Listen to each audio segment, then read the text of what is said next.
Okay, so we're talking about the quotient rule now. And the quotient rule, as the name implies, is a method for taking the derivative of a quotient of two functions, f of x over g of x. As you should have noticed, we didn't come up with a rule for this in the previous section. In 2.3, we talked about how to take derivatives of sums of functions, differences of functions, constant multiples of functions, all of those things.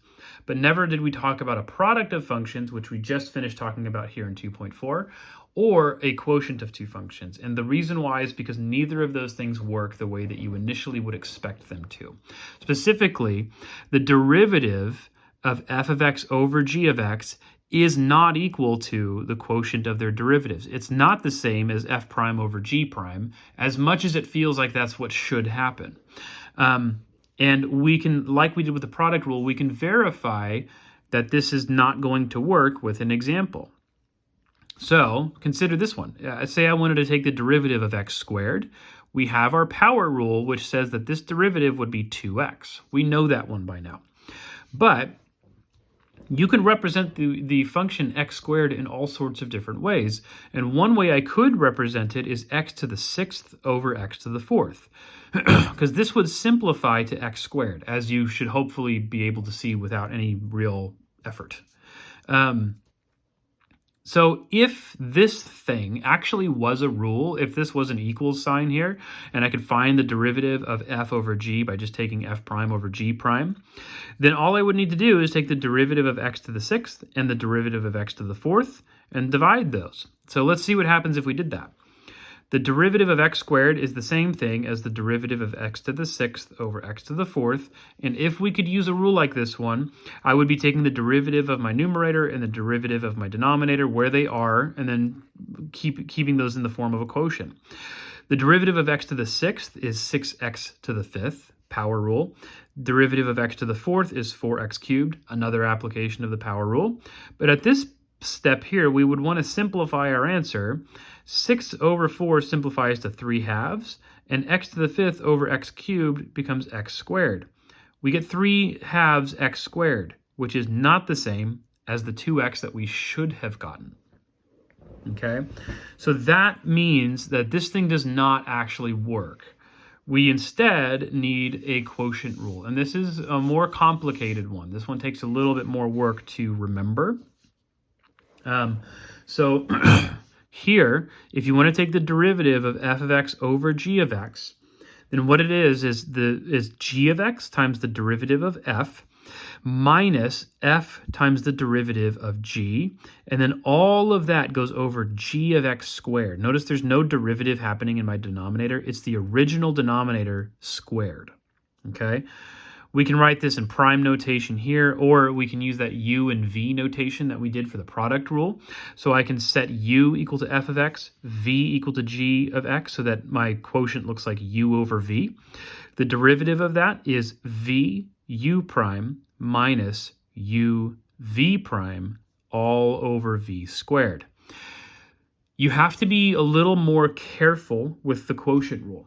So if I go back, let's see if I can find my notes here. If I go back to where we first stated the product rule, which is here, I have uv prime plus vu prime.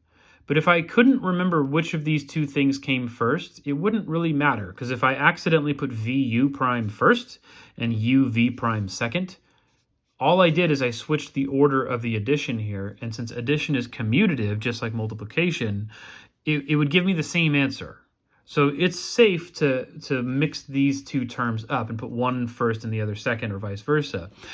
The same is not true of subtraction. Subtraction is not commutative. If you switch the order of these two terms, you get the opposite of what you're supposed to be getting. So for the quotient rule, you have to take more care in putting this numerator in the correct order. vu prime always comes first, minus uv prime. Okay, so that is our quotient rule. Now, I've stated this before, but if this were a full calculus course, like our Math 400, then I would have walked you through proofs of both of these rules. We would have proven the product rule, and we would have proven the quotient rule. We have not done that here.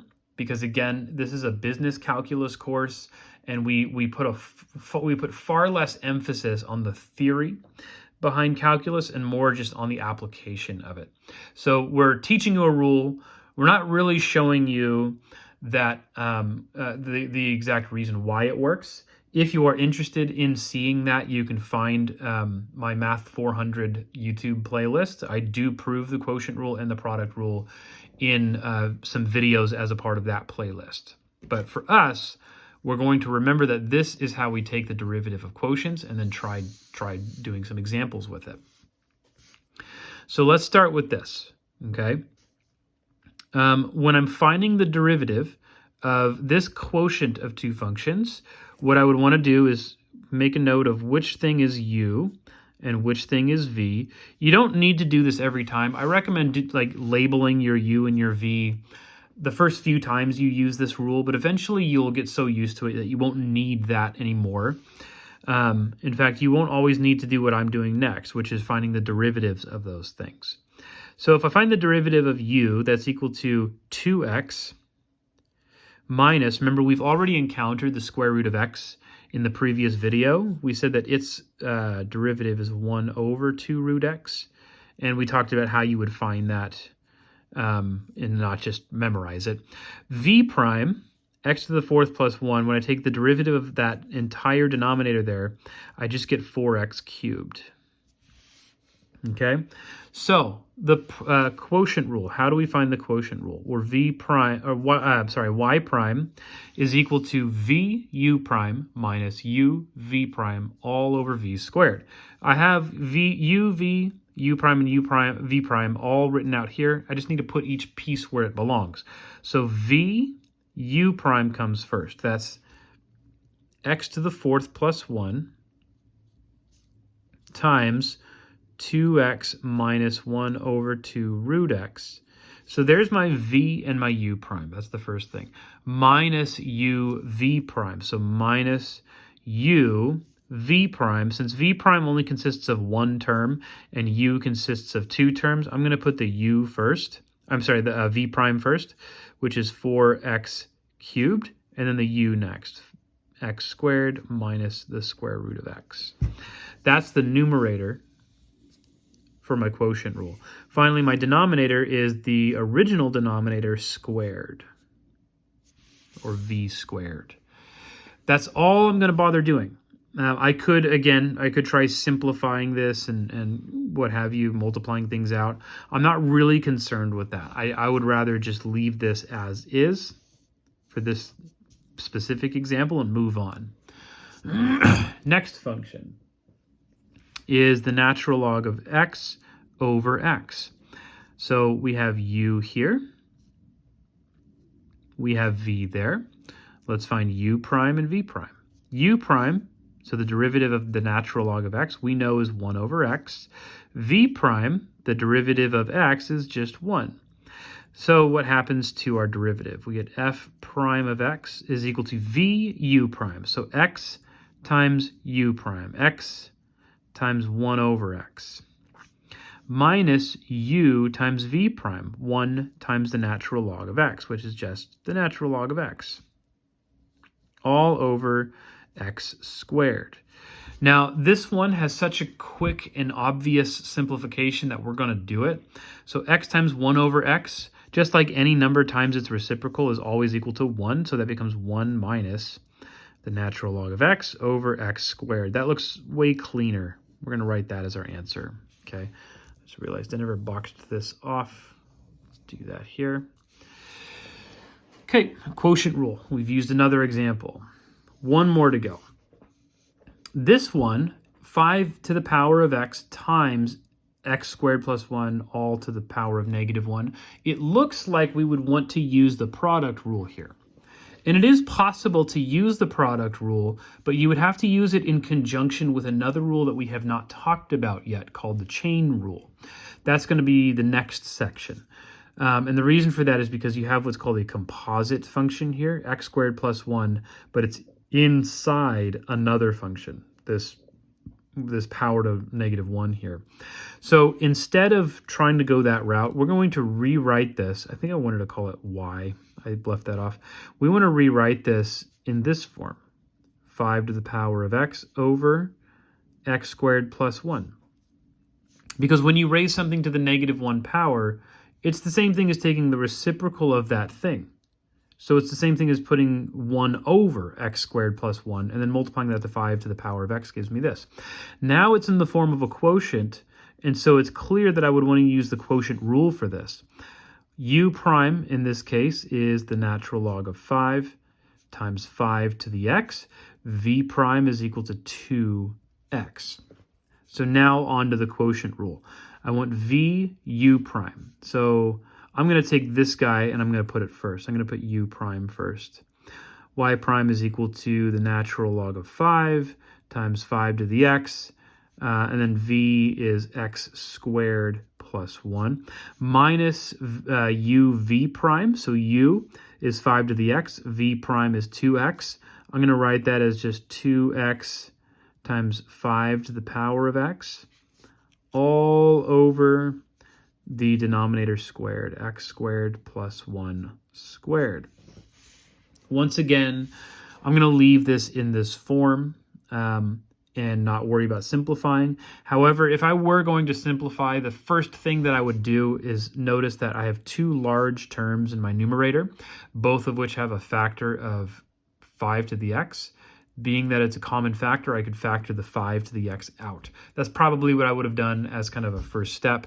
But like I said, not concerned with that quite yet, so we'll leave it alone. Okay? So now we have 3 examples of the quotient rule under our belt. Let's take a look at a couple of functions where we need to use a combination of the product rule and the quotient rule. Okay, and this is where it's going to be helpful to start internalizing, the product rule and quotient rule, so we don't have to keep labeling everything. Where this gets a little bit tricky is where if we're labeling everything in terms of u's and v's, I see a product up here, so it's tempting for me to want to call u x cubed and e to the x v. But then also in the quotient rule, I would be calling the entire numerator u and the entire denominator v. So I'd be using u and v again, but for different functions. That can get confusing if you're writing all of that down. So what I'm going to do instead is I'm going to do the product rule without writing out all of the intermediary steps.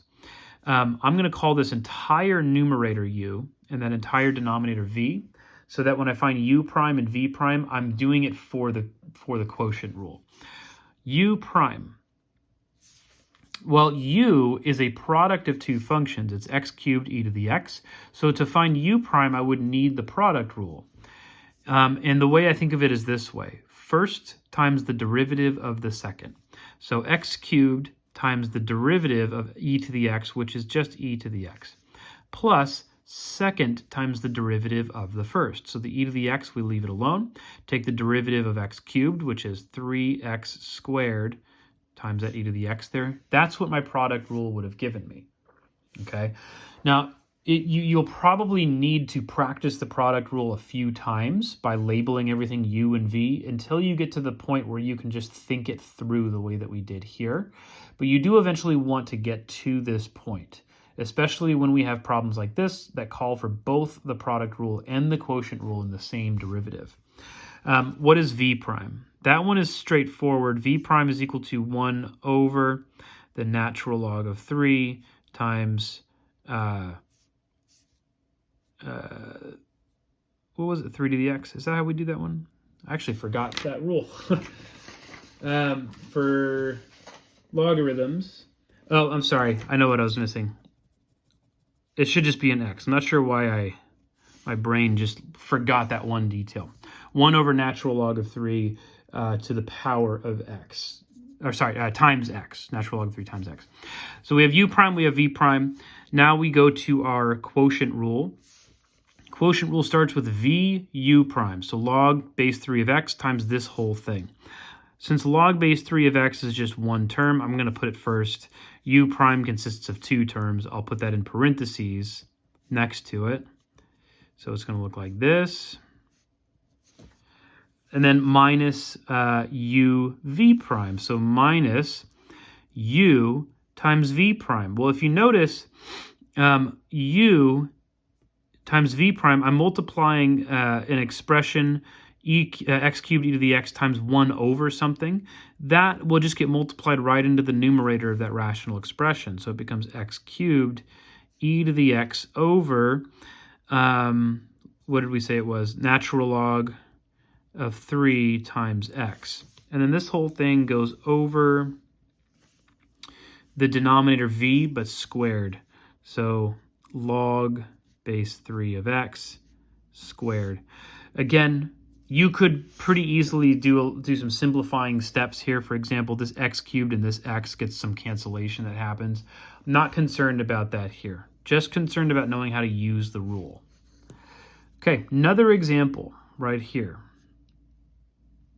We're going to do the same thing. We're going to do the quotient rule. So I think of u as the entire numerator, v as the entire denominator, and then find the derivatives of those separately. So what is u prime in this case? U prime, this is a polynomial, so I would use the power rule on each of these terms. This 4x cubed becomes 12x squared. Negative 2x squared becomes negative 4x. Plus 7x just becomes 7. Minus e, notice it's just e. It's not e to the x. It's not the exponential function. E by itself is just a constant. So the derivative of that constant would have to be 0. V prime. What is v prime? Well, v is where I'm seeing a product of two functions. So to find v prime, I would need my product rule. Product rule says the first times the derivative of the second. The derivative of 4 to the power of x is the natural log of 4 times 4 to the power of x, and then I'm going to put that x plus 4 there, plus the derivative of the first times the second. Well, what is the derivative of 4 or x plus 4? It's just 1, because the derivative of x is 1, derivative of 4 is 0. I have 1 plus 0, which is 1, times that 4 to the x there, it's just 4 to the x. Okay, so that's my v prime. Now I'm ready to put things into my product rule. V u prime, that's the first thing I need to write down. V, so when I'm finding f prime of x, v is equal to x plus 4 times 4 to the x times u prime, which is this quadratic polynomial, 12x squared minus 4x plus 7. Minus u v prime. So u is this entire cubic polynomial times v prime, which is this. This one I don't think I left myself enough space. So that's 4x cubed minus 2x squared plus 7x minus e. And then that's times natural log of 4 to the x plus 4 plus 4 to the x. Okay, so these two things are being multiplied. I just didn't have enough space on my page to write it. All over my denominator squared. X plus 4 times 4 to the x squared. And once again, it feels like there's a lot of algebra that I could do to simplify this. In a later section, we will do some of that simplification. Here, not worried about it. Just trying to use these rules. Okay? I'll do one more example for this video and then we'll wrap it up. Not the whole section, we have more to talk about, but we'll wrap this video up. I want to find the equation of the line tangent to the graph of y equals 2x plus x squared times the natural log of x all over x plus 2 at x equals 1 specifically. Okay, so to do this, I know that I would first need to know what the slope of this tangent line is, which I can find by using a combination of my product rule and my quotient rule. I'm going to think of that top function as u, this bottom function as v. So what is u prime? Well, I have 2x sitting there by itself. Its derivative is just 2. And then I have x squared times the natural log of x. That's a product of functions. In fact, that's the function that we saw at the beginning of this section, which kind of motivated the need for the product rule. So I'm going to do this one by talking it out. First times the derivative of the second. So plus the first, which is x squared, times the derivative of the second function, which is 1 over x, plus the derivative of the first function, 2x, times the second function, which is the natural log of x. This I am going to simplify a bit. So x squared times 1 over x is just x. I get 2 plus x plus 2x natural log of x. That's u prime. What is v prime? V prime is much easier. It's just 1. The derivative of x plus 2 is just 1. So now when I set up my product or quotient rule, y prime is equal to v times u prime. So that's x plus 2 times 2 plus x plus 2x natural log of x minus u v prime. So u is the original numerator. V prime is just 1. So it's really just minus this. 2x plus x squared natural log of x. All of that is going to go over x plus 2 squared. I want to evaluate this at 1. So the slope of my tangent line is what I get by plugging a 1 in for all of these x's. Let's do most of this mentally. We'll kind of talk through some, but we'll do most of it mentally. So 1 plus 2 is 3. 2 plus 1, again, is 3. When I plug a 1 into this big term right here, I get a natural log of 1, which is equal to 0, which, regardless of what happens here, multiplying by that 0 is just going to give me a 0. So I have 2 plus 1 plus 0. That's 3. Similarly, over here, I have 2 times 1, that's 2, plus something that's going to have a 0 in part of the product. So natural log of 1 is 0. This whole term goes to 0. I'm just left with minus 2. Finally, 1 plus 2 is 3. Squared, that's 9. That's equal to 9 minus 2, which is 7 over 9, or just 7/9. So I have the slope of my tangent line. The problem didn't just ask for slope, though. It asked for the equation.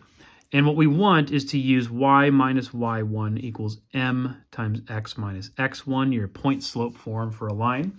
To do this, we need a point on that line. Well, I know that x equals 1 for the point where this tangent line meets this graph. So I'm going to find the y coordinate that goes with this. If I plug 1 into the original function, y equals 2 times 1 plus 1 squared times the natural log of 1 all over 1 plus 2. See, I'm plugging a 1 in for all of the x's. This thing goes to 0, and I end up with 2 over 3, so 2/3. Putting everything together, I have an x value and a y value. So that's like the point 1 2/3, which means when I plug everything into this formula, I get y minus y1, which is 2/3, equals m, which is 7/9, times x minus x1, which is 1. And that's a perfectly valid form to leave the equation of our line in. I don't need to multiply it out or combine like terms, really. It's fine to leave it in that form. All right, we have more to do, but we'll save it for the next video.